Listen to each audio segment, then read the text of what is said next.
Hello, everyone, and welcome to this webinar titled Saving Stories and Lives Using the Library. I want to thank all of you for attending today, and also thanks to the Alumni Association for hosting this webinar for us. I am Jeremy Myntti, the head of Digital Library Services at the J. Willard Marriott Library at the University of Utah. During this webinar today, we wanted to share a few different projects that the University of Utah libraries have been working on over the past couple of months related to the current COVID-19 pandemic. So to start off, I want to introduce all of the people that will be speaking today. First, we have Rachel Whitman, who is the Digital Curation Librarian at the Marriott Library. Then there's my photo, Jeremy Myntti, Head of Digital Library Services. Next, we have Gretchen Case, who is the Chief of the Program of Medical Ethics and Humanities at the School of Medicine. There's Brandon Patterson, who is the Technology Engagement Librarian at the Spencer S. Eccles Health Sciences Library. And finally, we have TJ Ferrill, who is Assistant Head of Creative Spaces at the Marriott Library. So there are three different projects that we plan on sharing with you during this webinar. They're shown here. First, we have the Utah COVID-19 Digital Collection, where we are collecting stories, photographs, and oral histories from people around the state related to our current pandemic that we're living through right now. Then we will talk about a project where we are gathering newspaper articles from the 1918 flu pandemic to be able to compare our current times with what happened 100 years ago. And we'll end the webinar with sharing how the university libraries have worked to create personal protection equipment for our healthcare workers. And throughout the webinar, feel free to submit any questions and we'll do our best to address those at the end of the presentation.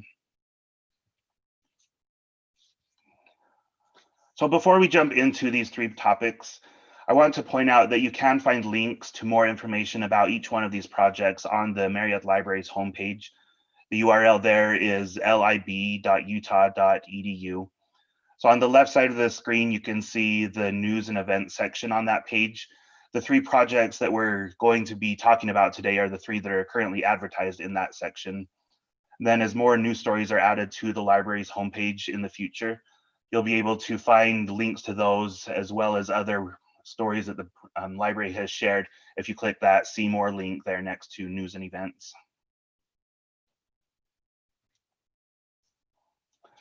So now let's jump into the first project, the Utah COVID-19 Digital Collection. As you all know, the real effects of the COVID-19 pandemic began hitting Utah in early to mid-March. You might remember in early March when a couple of Utah Jazz players were diagnosed with COVID-19 moments before tip-off, which then ended up with the NBA suspending the current basketball season. It seems like after that event, the news of COVID-19 having a real effect on Utah began increasing daily, which ended up with higher education institutions, K through 12 schools, and many places of employment closing up shop and moving as many of their activities as possible to a telework or online instruction format. And then soon after that, Governor Herbert released the state's Stay Safe, Stay Home directive. Then along with these major changes in the way people had to live their lives came many stressful and creative solutions to how society works. In early April, the Marriott Library began talking about how we might be able to collect information from Utah residents on how we have all had to adjust our daily routines to be able to accommodate measures being taken due to this global pandemic. And from these conversations, the Utah COVID-19 Digital Collection was created. So we began soliciting photos and written stories from people across the state to help document this time in history. Many people may feel like their lives during this time have been really not so interesting, with being asked to social distance ourselves from others that are outside of our home. We've been asked not to travel outside of our own little area, and we weren't really able to eat inside a restaurant or even shop at every place that we would like during this time. While that may make life seem kind of dull and boring, it can also be fascinating to document what people are actually doing, since it can be so different from what we're used to. In the future, people are also going to want to know what really happened during this time and why so many things, especially these types of social events, had to change. And then in addition to having to deal with a global pandemic and the change to online schooling and work, the Salt Lake Valley then had a pretty significant earthquake around the same time, followed by a month of aftershocks, which then added to the stress of an already difficult situation. So with that background in mind, I want to show how you can contribute to this project and be able to share your story or your photographs with the world. So to find the project, you can go to the Marriott Library's homepage at lib.utah.edu, where you will find links to the project in both the news and events section there on the left, and then also the featured events and services on the right. So if you click on one of those, it will take you to more information about the project, and then this webpage where you will find links to where you can submit your photos and stories. So in the middle of that page there, if we click on the Submit Your Photos link, it would then take you to this form where you are asked a few questions about your photos, such as your contact information, the types of events that are reflected in the photos, and then a text box where you can just type any additional information that you would like to share about the photos, such as perhaps the date the photos were taken, what activities are happening in the photos, who is represented in the photos, and where were they taken. So after choosing which files you'd like to upload and send to the project, there's a permission to publish agreement, which basically says that you will still own the copyright to any items that you submit to us, but you are giving the University of Utah just the necessary permission to publish these items online in our collection. And once you hit the submit form on this form, it would upload your files and let us know to add those to the collection. Similarly, if you click on the link from one of those previous pages to submit your story, you'd be taken to this form here where you are asked similar questions, and then you can upload your story as a Word document, a PDF file, a link to a Google Doc, or you can type your story directly into the form that you'd like to share. So after we have received either your photos or your stories, we process them and include them in the Marriott Digital Library. So from this link on the page here, collections.lib.utah.edu, you can get access to all of the digital collections that the university libraries have made available, as well as many collections from partner institutions from around the state. So to find the items in this COVID-19 collection, you could start to search for items by typing a keyword in that search box in the middle, such as COVID-19. Or if we scroll down on this page, you'll see we have a featured collection section where the Utah COVID-19 collection is one of the featured collections on the main page. So if we click on that link, it'll take us to this browse page where we can look through all of the items that have been submitted to the collection and that we've added. So as you can see from this page, we currently have 749 different items in the project, and it's continually growing on a weekly basis. On the left side of the page, you'll find some different ways to be able to limit the items that you're seeing, such as choosing if you want to only view the photos or the stories in the collection. And then there's also a couple of options to view items that have been tagged with certain keywords or subjects, so you can find only certain types of items. So with that, I'm going to turn it over to Rachel, who will talk about some of the content that we've received for this collection. Okay, thanks, Jeremy. So I'm Rachel Whitman, and I am the Digital Curation Librarian at the Marriott Library. And my role with the Utah COVID-19 Digital Collection has been reviewing the submissions as they are received, and also creating the descriptive metadata for each item before it gets published online in the digital collection that Jeremy just referenced. So as such, I've become very familiar with the contents of the collection, and I'm thrilled to give you some insights into what the public has been contributing to this project. The overwhelming majority of items currently in the collection are photographs, representing about 90% of the collection. And this is probably due to the proliferation of camera-equipped smartphones in 2020 and the ease of personal photography. About 10% of the collection is written stories, which, considering it takes more time to gather one's thoughts and put them in writing and submit them, it makes sense that this represents a smaller slice of the pie, as illustrated in the pie chart on the right. We currently have 3 oral histories with medical professionals, and we hope that those will grow. And these are interviews with people working on the front lines of the COVID-19 pandemic, which Dr. Gretchen Case will be giving you a more detailed overview in a bit. Within the photograph segment of the collection, I've attempted to analyze the content for reoccurring themes, which you can see in the bar chart. With the bar chart, you can see that the most occurring topics are what you would expect: social distancing, a lot of signs indicating closures of businesses, lawn signs, signs within stores advising of social distance rules, a lot of empty grocery store shelves, telecommuting for both work and school, and the ubiquitous face masks that we are now all wearing, and some of us are also sewing those too.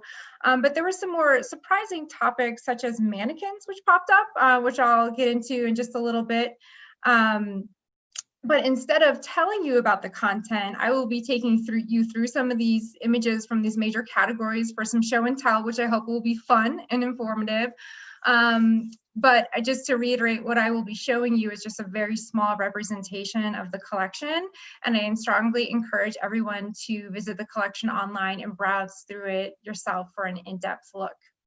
Next. So to start, I think the content we started to receive really mirrored the changes in daily life that the public was experiencing.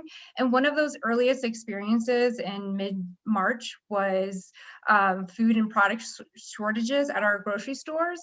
And considering empty shelves are not something that we're used to seeing, this was well documented, and it was pretty diverse in terms of the locations, the different geographic locations within Utah and different stores. Next, please. Common shopping experiences, our daily shopping experiences changed dramatically with face mask requirements and limited numbers of shoppers allowed in a store at a time. And this resulted in lines of shoppers waiting to enter a store. And then once inside, we needed to maintain the 6-foot distance from other shoppers. So this is well documented in the collection as well. Next. And starting on March 16th, I think a day everyone will remember, right? Schools across Utah shifted to online instruction, and this abrupt change was a huge learning curve for children and a lifestyle change for parents. So most employers went to working remotely when at all possible, so that families were often home together, working and learning alongside each other. And here on the left, we see someone contributed a picture of their home office, which is set up in their closet, which to be honest looks pretty luxurious compared to my home office and a lot of other people's. And then on the right is a photo of siblings attending online courses together for their grade school, which we have a lot of documentation of that as well. Next, please. And so with so much time being spent at home over the last few months, we see a lot of activities of how people remained occupied and fed while at home. So there was a lot of cooking and baking going along since we can't eat out anymore. Here we have some pictures of soft pretzels that were a family's favorite snack. We have a lot of other several other baked goods and the sourdough craze that's been going on. Playing games at home is another way for that families have remained occupied. Other games that popped up that were more specific to the COVID-19 pandemic is the teddy bear hunt game, where people put bears and lots of other types of entertaining signs and pictures in the window, mostly for children, so that when they walk by, they have something to look at, or when they drive by. Next, please. Some of the more emotionally difficult aspects of the COVID-19 pandemic were also contributed to the collection, and we are very thankful to those who shared such personal stories. One family in particular, a father was diagnosed with COVID-19 and he was quarantined to the basement. So we have a picture on the left of the father down at the bottom of the stairs and his son at the top of the stairs. I believe he's trying to show him his grades that he received on the computer. And then on the right, actually the same family, the grandmother had to go to the hospital to seek medical care for leukemia, and at the hospital on her floor was where the COVID-19 patients were also supposed to receive treatment. So this is a picture of a granddaughter and a grandmother embracing and breaking social distance guidelines because it's a very difficult goodbye, a temporary goodbye for them. Next, please. We actually received pictures of someone going through the COVID-19 drive-through facility and getting tested, which was very brave of them to submit. And this will help us, future historians, at least document the organized medical response to the pandemic. And so we're thankful that we have some photographs of that. Next. And we've also been able to document some of the efforts and events that have been happening at the Marriott Library, as TJ Ferrill will be elaborating on his amazing effort to produce 3D printed PPE face shields for healthcare workers at the Marriott Library. And we have other photographs of some of the social distancing measures that were in place to make sure that everyone remained at a safe distance while in the library while we were open. And then other events just from the University of Utah community. Commencement, unfortunately, in-person commencement was canceled, I should say. So, it was witnessed some of the students kind of creating their own graduation ceremonies. Here on the right, we have a student who is walking in her bathrobe instead of her official gown in a private kind of DIY ceremony amongst friends. Next, please. And despite these overwhelming and stressful times, people often cope with creativity and humor, and we've definitely seen evidence of that. So as I mentioned earlier, with the surprising number of submissions with mannequins in the collection, people often were simulating human interaction with a, faux human being mannequin. One submitter created a whole series of photographs of herself and her mannequin named Betty. So here's just one picture, and I believe there's like 15 different scenarios she has her and the mannequin set up in, and she's putting the face mask on her mannequin. So that was very creative and unexpected.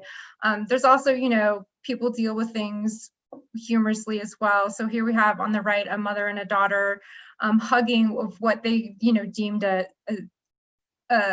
safety precautions. One daughter is covered in a sheet. And as far as I know, the CDC does not, approve of this method. So don't try this at home. But to them, that was their way of getting around the social distancing measures in order to give each other an embrace. Next, please. And for the written stories that we've received, although they represent a smaller portion of the submissions, we've definitely been able to capture some unique reflections and anecdotes.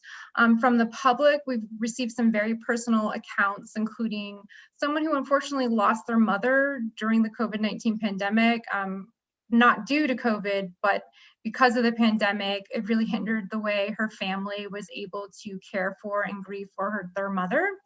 Another example is an elderly couple who were self-isolating, and their children decided to pay them a surprise visit, and all, kind of remained on the street outside their apartment and sang to them while the parents remained on the balcony. And it was a really lovely, heartwarming story. We've also had quite a few submissions from students, a few from high schoolers, but mostly University of Utah students. High school seniors seem to particularly be impacted and upset because they were really kind of yanked out of their last months of being high schoolers and weren't able to see their classmates again and graduate as they had planned. So I think it was really difficult for high school seniors. We had quite a few University of Utah students submit accounts and reflections of, the sudden changes that were brought into their lives. There's this one quote, though, which I find very poignant. Most students at the University of Utah will long remember their spring break, not because of what they did or because it was extended, rather because it was a turning point in the world. And as I'm sure you'll remember, school was supposed to resume Monday on March 16th, the day after spring break. So it was a really abrupt change going from, students having a break and traveling or enjoying themselves to, a lot of changes coming up. And now Jeremy will be able to tell you more about the University of Utah faculty who incorporated some of these story contributions into their assignments and other outreach efforts that have bolstered submissions to the project. Thanks. Great, thanks, Rachel. So throughout the project, we've been very fortunate to be able to collaborate and have support from several people, both at the University of Utah and from people around the state. So here are just a few examples of people at the university that have helped or will help to contribute to the project through the classes they're teaching by having assignments for students to write essays relating their experiences during the pandemic to the assigned readings within the class. Or some classes are even going to conduct oral history interviews with people about how they were affected by the pandemic. So we have some of those items in the collection already, like Rachel mentioned, but we hope to have more of them soon and hopefully several more in the fall. Then we were also contacted by PBS Utah, which you might know as KUED previously. PBS Utah was wondering about how they might be able to interact with the items in our collection. So if you have watched their Utah Insight series, which began the middle of May last month, you may have seen some of the images from our collection that have been used in their broadcasts. We've also had a lot of support from outside of the university, including several libraries, archives, museums, and quite a few public schools who have wanted to find a way that they can contribute to this collection. We're also working on developing several other relationships and other collaborations that we'll be able to announce hopefully in the future for projects to create more oral histories or to help document what the experiences the underserved populations might be going through during this time. And then in addition to all of these institutions that have been willing to help us collect items and to publicize the project, we've had a great response from our local news outlets, including 39 different TV news, radio programs, newspapers, or other online news sources in Utah and around the country that have helped to get word out about this project to help encourage people to contribute.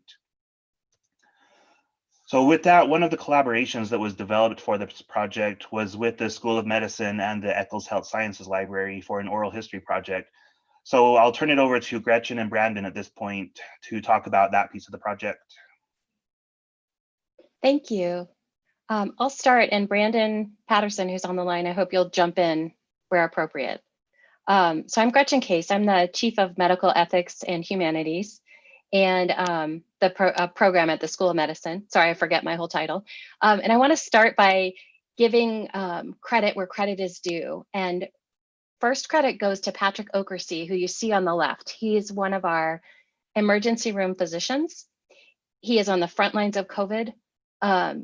He had the insight to say something historic is happening and we need to capture these stories. We need to capture the actual people telling the stories. And he reached out to Brandon Patterson at the library, who then brought in Jeremy, who then brought in me, because before I had my current career, I worked for a long time as an oral historian. And it all came together so beautifully in a way that I rarely see a project come together, where everyone brought what they had. Our wonderful librarians brought their technical skills. I brought what I know about oral history. And Patrick Okersey came to us and said, and here are the stories and here are the people you need to interview. I have started off by interviewing physicians because that's who I work with. And because those are the stories that felt important to access and hard to access. And you'll notice that there are only 3 oral histories right now. And that's because these are very busy doctors. So we started this project about a month ago, and I'm continually trying to schedule some interviews with doctors. And what I have to keep in mind is that they are working very hard and they also need to rest. And you'll see that Patrick on the left, he looks a little ragged. He's just come off a night shift. And he told me he decided to do his interview in that state because he wanted to show what it's like.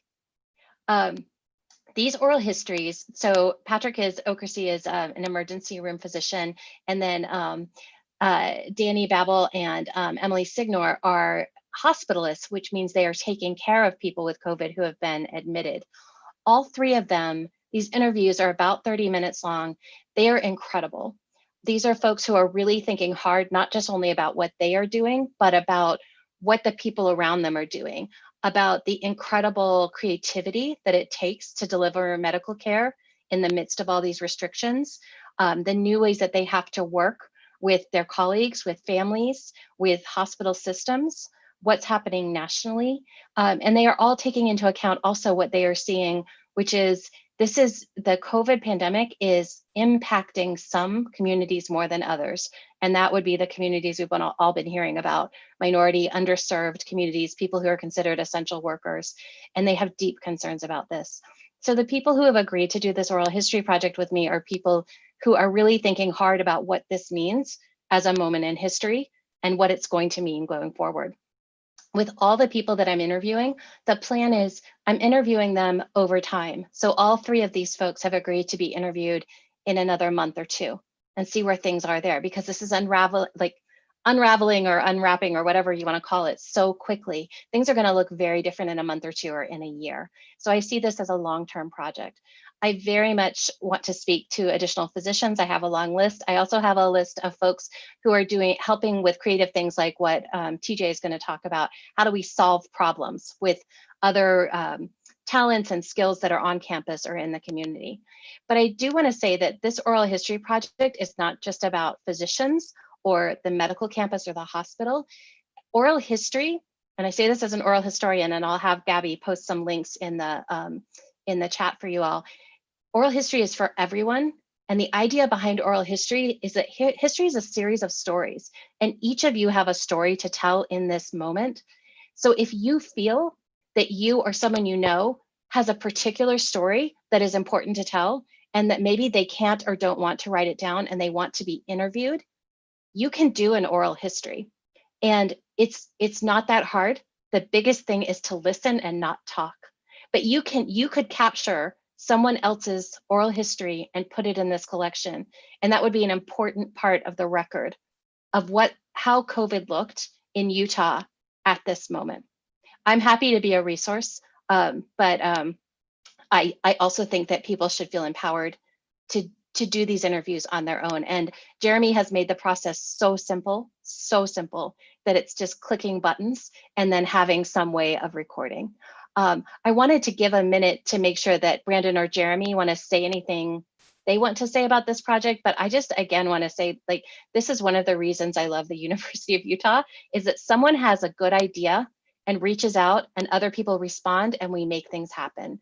And that's what's going to get our community through whatever it is we're going through right now. Brandon, did you want to add anything?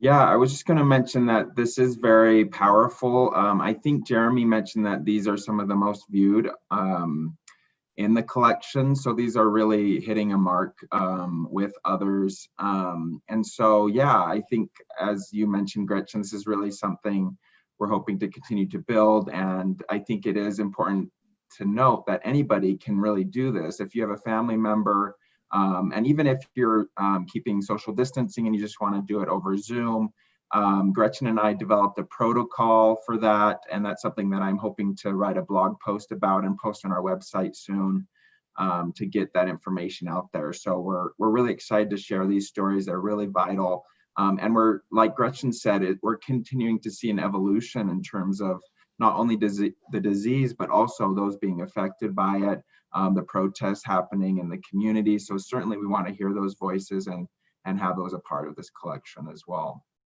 Yeah, and I should have said that I conducted all 3 of these by Zoom because of physical distancing that's necessary, especially for our physicians. They can't risk any further unnecessary exposure. So we recorded all these over Zoom, and you can see we're all, if you watch them, you'll see we're all at home and maybe learn something secret about us in the background. Great, thanks Gretchen and Brandon. Like they said, these 3 items have been the most popular items that are in our collection right now. On average, these 3 oral histories have had 150 people view them. For other items in the collection, we have had maybe around 10 people view each of the photos or stories. So these oral histories are having an impact in the collection already. So if you want to be able to find these oral histories to watch or listen to them, you can go to the collection page like I shared earlier, and on the left side, you'll see a link to the Utah COVID-19 Oral History Project. If you click on that, that will pull up the 3 oral histories that we currently have, and as more are added, they'll also show up with that link. So thank you so much for contributing to the project through these oral histories.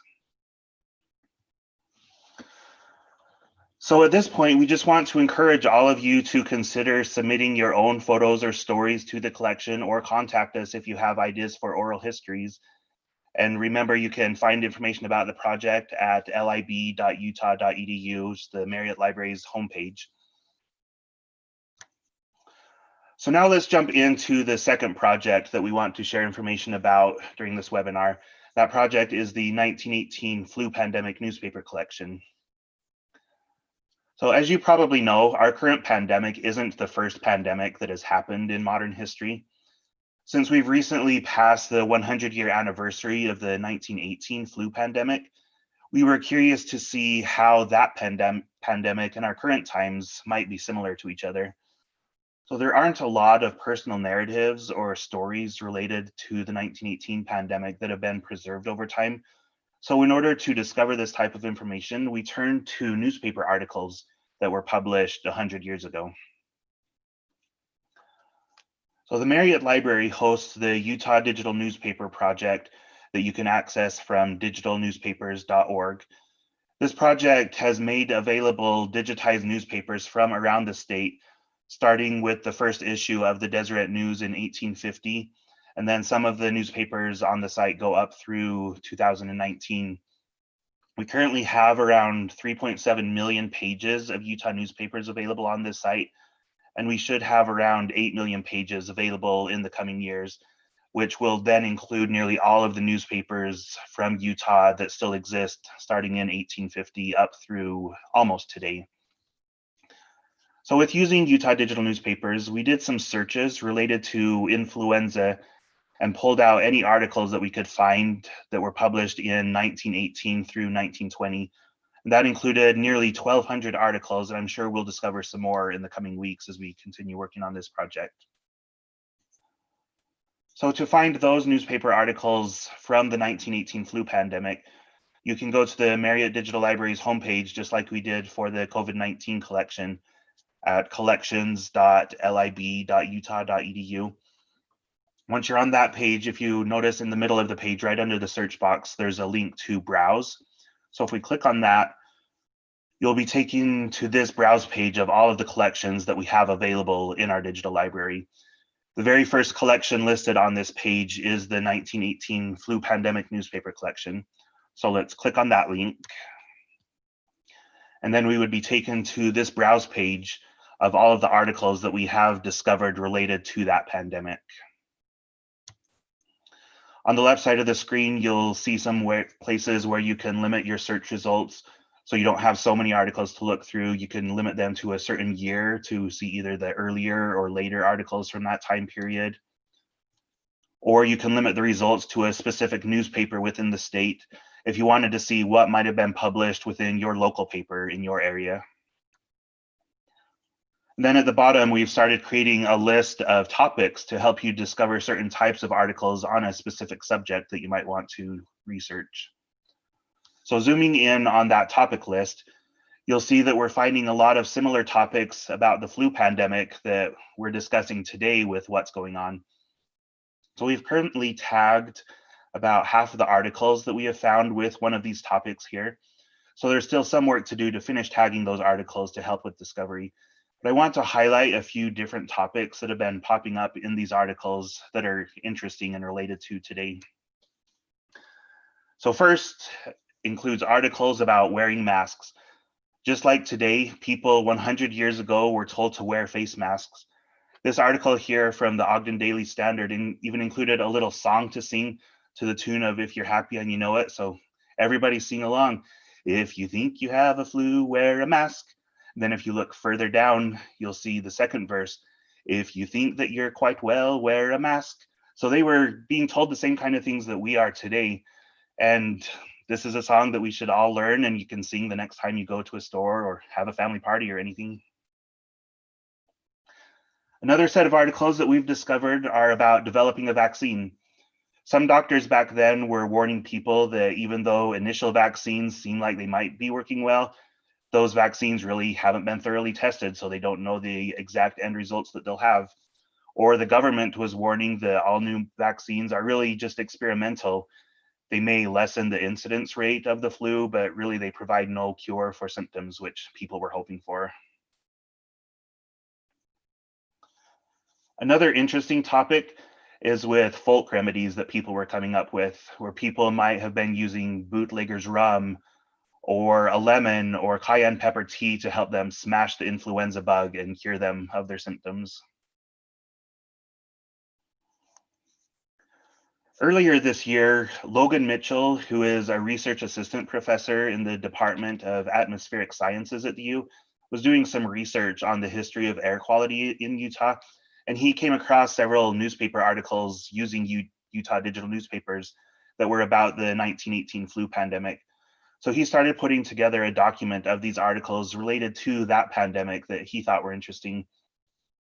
After he had talked with some people in the library, we decided that this would be a great opportunity to collaborate on a digital exhibit with Logan using a lot of the content that he had discovered. This digital exhibit isn't quite ready to share with the public yet, but we hope to make an announcement about it in the coming weeks, so stay tuned for more information on that. So that is our information that we had to share about the 1918 flu pandemic newspaper collection that we've been working on. And at this point, I'll turn it over to TJ and Brandon to talk about the final project for this webinar. Thanks, Jeremy. I didn't anticipate we would get to hear you sing during this webinar, so it's been really special. Thank you. So as mentioned, I'm TJ Ferrill. I am the Assistant Head of Creative Spaces at the Marriott Library, and under normal circumstances, I help students, faculty, and staff learn how to 3D print designs that they might have made. So as the pandemic shut down campus, we started thinking about ways that we might utilize resources on campus that were otherwise going to be shut down to lend some assistance. So initially, it was a lot of kind of just work to create the right connections between people, find out what resources were available and how we could participate in a way that was helpful and not harmful. There were a lot of different kind of ideas bouncing around, and we wanted to make sure that we contributed in a way that was responsive to the needs of our local healthcare providers. So to that end, one of the first things we accomplished was to reach out to different departments that had resources like a laser cutter that's necessary for cutting face shields, reaching out to hospital administration to see what the needs were, connecting with healthcare providers in order to really assess and to listen to what their needs were, and then to really work forward on projects based on those responses. So one of the things Brandon Patterson was able to help us with very early on was to create a Slack channel that really connected a lot of voices, whether it was student designers, administrators, healthcare providers, library workers, just to really tie all those voices together so we could have a clear way to communicate. And another component was just connecting with the community response. So the two images that are on display here, we have the Lasan Studios make space. So this would normally be full of students using different types of equipment. There's a shop in there, but you can see on the table there is a stack of clear acrylic face shields. So those were components that were used in one of our projects. And then on the right, you have a very messy 3D printing space. This was probably in early April. And it's a little cleaner today, but not much. So figuring out what designs, who was participating and how we could align resources to really be effective here was one of our early efforts. So in the next slide, we show, I believe this is a slide of the Salt Lake County, if you want to forward the presentation there. So the community response that we got was pretty significant. A lot of people reached out to us early in this process to ask how they could participate. A lot of people said, I have a printer at home, I can make things. How can I participate? So having a channel to communicate with our community users was essential. And to that end, again, Brandon stepped up and coordinated a community response. The Salt Lake County libraries contacted us relatively early on and said, hey, we have all of these printers that we're actually not using. They're just in storage, and we'd like to contribute those to your effort. So we were able to coordinate a drop-off with the Salt Lake County Libraries team and really add to the fleet there. So that was very helpful. And then in the next slide, we show a couple of, so there's a stack of face shields. These are staged to go out. So this is kind of in the post-production stage.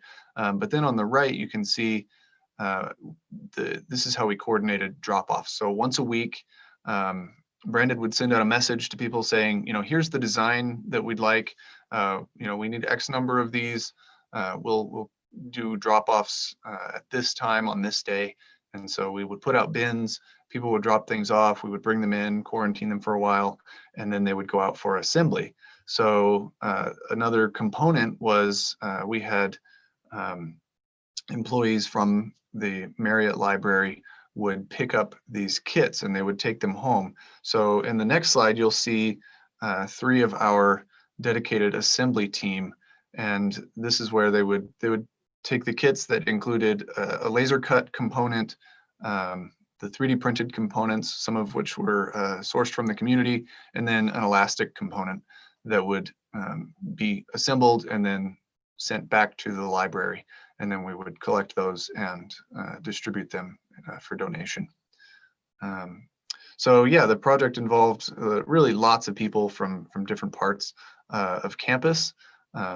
Multiple libraries, even throughout the valley, just coordinating a lot of different efforts there. So, and TJ, just to provide some numbers, so we did have over 90 volunteers throughout the community donate over 700 face shield parts, and it was really an effort by people from, like you mentioned, from campus, but also those from neighboring libraries. And it was really neat to see some of those. And we have highlighted some of those volunteers via the Marriott Library's blog. Some of them were able to share pictures of their experiences at home. And I think it's worth noting too that this wasn't unique to the Marriott Library. There were libraries throughout the country that were producing PPE for hospitals. We're lucky enough to have a hospital directly associated with the university, so we were able to work very closely with them. Other libraries maybe had to source it out through community members or other ways, but it was really interesting to have this national conversation about libraries' ways of supporting this huge effort and kind of stepping up to do that. So I really think TJ did a great job of being kind of the person on the ground, kind of doing a lot of this effort. So it's been a lot of fun working with such a large team. One of the benefits we had throughout this was also the Center for Medical Innovation, which is a lab that produces medical grade equipment here on campus. And so in addition to the face shields, which were kind of the lower hanging fruit that we could make, we worked with the CMI to make several different revisions. So you can see in this picture, there's me and Jared Smith from the Center for Medical Innovation working on a PAPR hood project. So a PAPR hood is a powered air purifying respirator. And I'll show a little more of these designs in a quick demo here in a moment. But being able to, get the protective equipment that we were making in the library was really just face shields. We tried out a few different respirator mask designs and didn't really find anything that we really loved. But being able to make these powered air purifiers, really, I'm still printing these components today. The printers are all running, just making boxes that kind of house the motor and connect to a filter. And the Center of Medical Innovation is housed in the basement of the Eccles Health Sciences Library, and we're located right next to the School of Medicine, so it's very convenient in terms of having that access to the hospital. And our whole basement right now is basically a production facility. I mean, you go downstairs and you see these boxes everywhere. You see tables set up. So it's quite the effort, and it's been a really integral part now of the process of keeping people safe while working with this deadly virus. So yeah, it's been really nice to have that as a conduit, right? So I mean, I'm only printing a handful of parts, and then they get assembled. So it's nice to have a role to play in all of this. So I think now we're hoping to transition to just a quick demo. I can show, if I may, a couple of the designs that we've been working on. So let's see. All right, so this is the face shield that you've all seen. So just three or four components, some of which are printed. And then the other components we've been making are these. So this is a 3D printed motor enclosure. So there's 3 parts here. There's a handful of other parts that attach to a hose. So a hose comes out here. The filters go on, and the finished product looks exactly like this. So it's got a belt that wraps around with a powered, so a battery hooks up here, and then air is blown out here that's filtered through here. So, and again, you know, the work that I'm doing is really just printing these parts. There's so much that happens after this. Parts are, you know, everything has to be tested. And so working with a lab that can really perform that testing, do the validation studies, has been very helpful throughout all of this. And it's allowed us to kind of go through a lot of different prototypes and iterate things relatively quickly. You've probably seen masks like these that a lot of, they have gotten some pickup, but working with the hospital, we printed a lot of these and sent them up to the hospital in their fit testing labs and their air purifying testing chambers and that kind of thing. And even these, so this is a design that's based on a 3D scan of my face, and so it's relatively time intensive to create one of these, and it fits really well to my face. It conforms exactly, but when I talk, it still breaks that seal. So there's that. I do have one final one that I really enjoyed though. So this is just a test. So it is a 3D scan. And then it's got a filter material here that was just a testing material with a band. This didn't pan out, but my favorite part is that it sounds like a kazoo when I talk with it on, because it's got this this filter on here. So it sounds like a kazoo, and if I were to sing, it would be really beautiful. So that's all. So a couple of different projects. There was quite a bit of kind of exploration involved. Working with a really large team, and it's been a great project. well, and thanks for demoing those, TJ. I know that the engineering department also was really interested in some of the designs, and we also had faculty from the design major on campus through the fine arts department.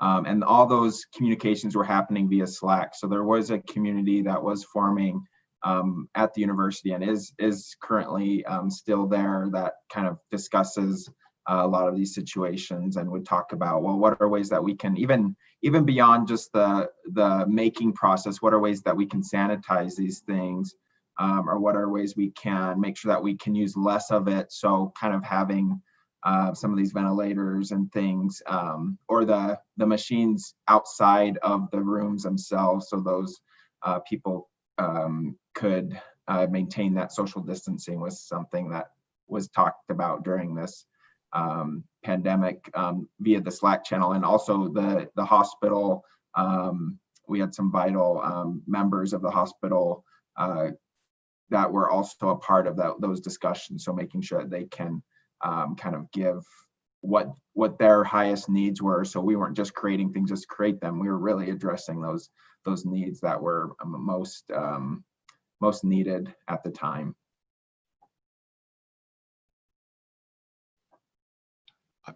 I would also encourage anyone to check out the timeline. Just if you go to the library's website, which is shown here, we have a PPE production timeline that kind of documents this process as well. Great. Thanks so much, TJ and Brandon.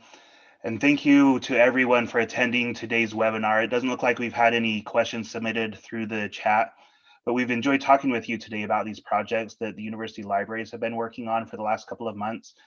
So if you would like more information about these projects, please take a look at the library's websites that you can see here for the Marriott Library and the Eccles Health Sciences Library. If you have any questions about any of these projects or anything else related to the library, we encourage you to go to those sites. There's Ask Us forms on the websites, and you can submit any questions that you might have. And thank you again to all of our speakers and to everyone for attending today. Thanks, everyone. Thank you.